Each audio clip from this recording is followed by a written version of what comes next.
What's up guys, welcome back to another video. In this video, I'll be showing you how to check Valorant Store on mobile. So you might be wondering, how do you exactly check the Valorant Store here? So in your mobile device without opening up your PC or logging into Valorant.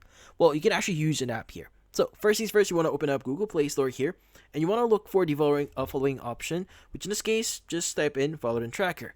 Now, in here, it's going to suggest different apps. So in this case, we want to choose or look for the option here that says valking.gg. Let's go ahead and click on it.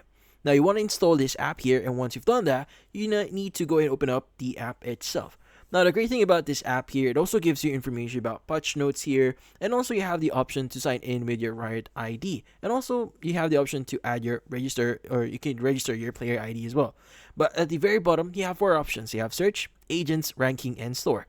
Now, if you click on store here, this will give you the option to view what's currently happening right now on the Valorant store. Now, unfortunately, as of the creation of this video, it is currently disabled, but in this case, it's just temporary. They're just working with right here to get this back or get this feature up and running again. But in this case, this is one of the ways for you to check your Valorant or to check the Valorant store here on your mobile device. So, if you found this video helpful, don't forget to leave a like or maybe subscribe to our channel. Thank you for watching.